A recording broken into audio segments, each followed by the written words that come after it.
Hi అండి, welcome to my channel. ఈరోజు నేను లెమన్ రైస్ చేస్తున్నాను. లెమన్ రైస్ చేసేదానికి నేను 2 గ్లాసుల రైస్ను ముందుగానే కుక్కర్లో పెట్టుకునేసి 2 గ్లాసుల రైస్కు 4 గ్లాసుల వాటర్ వేసుకునేసి మీడియం ఫ్లేమ్లో 3 విజిల్ వస్తే చాలండి. స్టీమ్ అంతా పోయినాక ఒక ప్లేట్లో ఆరబెట్టి పెట్టుకున్నాను.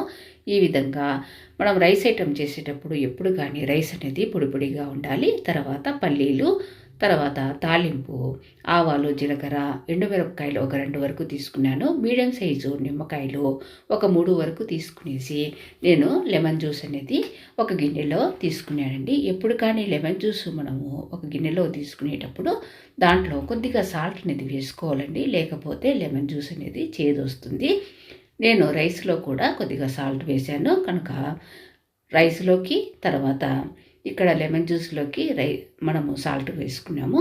తర్వాత స్టవ్ ఆన్ చేసుకునేసి తలసరి కడాయి పెట్టుకునేసి 4 టేబుల్ స్పూన్స్ ఆయిల్ వేసుకున్నానండి. ఆయిల్ వేసుకున్న తర్వాత ఆయిల్ అంతా వేడెక్కిన తర్వాత ఆవాలు, జీలకర్ర, ఎండుమిరపకాయలు ఒక 2 వరకు వేసుకున్నాను. కరివేపాకు, పచ్చి కరివేపాకు ఉంటే వేసుకుంటే చాలా బాగుంటుంది. నా దగ్గర లేదు కనుక వేయలేదు. ఈ విధంగా ఈ తాలింపు అంతా వేగిన తర్వాత మనం పల్లీలు కూడా వేసుకునేసి మీడియం ఫ్లేమ్లోనే ఇవంతా బాగా వేగాలండి. వేగేలోపు నేను ఆరబెట్టుకున్న ఈ రైస్లో నేను ఈ లెమన్ జ్యూస్ వేసుకునేసి రైస్ అంతా ఒకసారి కలుపుకున్నాను.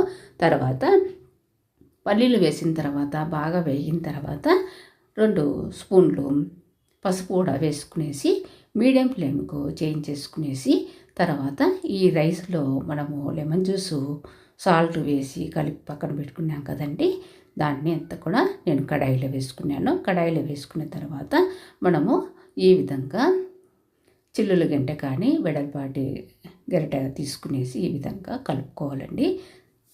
చాలా త్వరగా కూడా చేసుకోవచ్చు. మనం ఎప్పుడు కానీ రైస్ ఐటెం చేసేటప్పుడు రైస్ అనేది ముందుగానే మనం కుక్కర్లో చేసుకున్నామంటే, అంటే ఇలాగ రైస్ చేసుకున్నామంటే మనము ఒక ప్లేట్లో ఆరబెట్టుకున్నామంటే పొడి పొడిగా ఉంటే పిల్లలు చాలా ఇష్టపడతారండి. తప్పకుండా ట్రై చేయండి.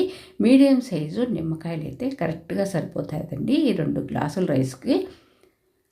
ఈ విధంగా రైస్ అంతా కూడా కలుపుకున్న తర్వాత స్టవ్ ఆఫ్ చేసేయడమే అండి. లెమన్ రైస్ రెడీ అయిపోయింది. కొత్తగా మన ఛానల్ చూసేవాళ్ళు తప్పకుండా సబ్స్క్రైబ్ చేసుకోండి. వీడియో చూసినాక లైక్ చేయటం మర్చిపోకండి. మీ లైక్ అనేది వేరే వాళ్ళు వీడియో చూసేదానికి ఉపయోగపడుతుంది. Thank you very much.